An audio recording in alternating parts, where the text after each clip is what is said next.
buzz, tweet, zap, zap. L'attaque du Louvre il y a quelques jours a valu un tweet quasi immédiat de Donald Trump qui s'est empressé de récupérer l'événement pour alimenter ses thèses racistes. Une Française répond à un tweet de Donald Trump et fait le buzz. Voilà, c'est cette réplique qui est extraordinaire. Alors, petit résumé des faits. Vendredi 3 février, un homme armé de 2 machettes a attaqué une patrouille militaire au Carrousel du Louvre. Il a légèrement blessé à la tête un militaire. Il a été lui-même blessé au ventre par les balles tirées par un autre militaire. Une enquête a été ouverte pour tentative d'assassinat aggravé en relation avec une entreprise terroriste.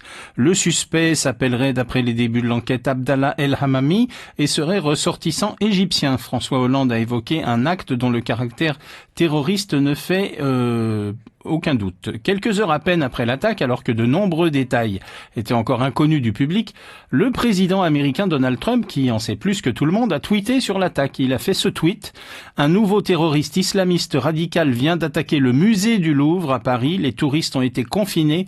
La France est encore sur les nerfs. Soyez malins, les États-Unis.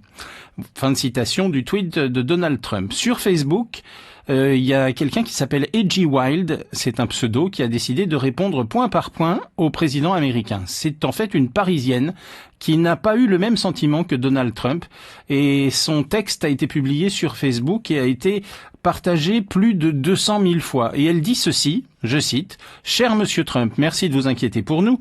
Un homme a en effet attaqué un soldat avec 2 machettes à Paris ce matin. Ce n'était pas au musée du Louvre, mais au Carrousel du Louvre, qui est un centre commercial. C'est moins symbolique que ce que vous sous-entendez. Il n'a attaqué aucun touriste ou aucun Français, à l'exception du soldat d'ailleurs. D'ailleurs, merci de vous inquiéter à nouveau. Et il a été immédiatement attaqué en retour par un autre soldat, ce qui l'a blessé. La foule a été confinée après sur les ordres de l'armée pour des raisons de sécurité, mais il n'y avait aucun otage à proprement parler. Votre tweet est-il volontairement ambigu? La France n'est pas de nouveau sur les nerfs, pas du tout. J'ai appris qu'il y avait eu une attaque 10 heures après qu'elle soit arrivée, même si on en parlait dans les médias, et j'ai passé 1h30 dans un autre centre commercial de Paris, sans voir aucun renforcement de la présence militaire. Et au fait, le suspect vient d'Égypte. Vous savez, Monsieur Trump, le pays dont les habitants ne sont pas inclus dans l'interdiction d'entrée aux États-Unis à cause de vos affaires personnelles, peut-être? Encore une fois, merci de vous inquiéter pour nous, mais n'utilisez pas la France comme une caution pour être un trou du cul.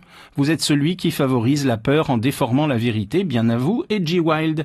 Et elle ajoute ce post-scriptum: soyez malins les USA, ne croyez rien de ce qu'ils racontent sans le vérifier avant. Et donc cette internaute ne s'attendait pas à ce que sa publication ait autant de succès. Elle dit: je l'ai mise en public parce que j'ai des amis américains qui sont opposés à Trump, mais je pensais pas avoir autant de likes et dépasser le second cercle de mes amis.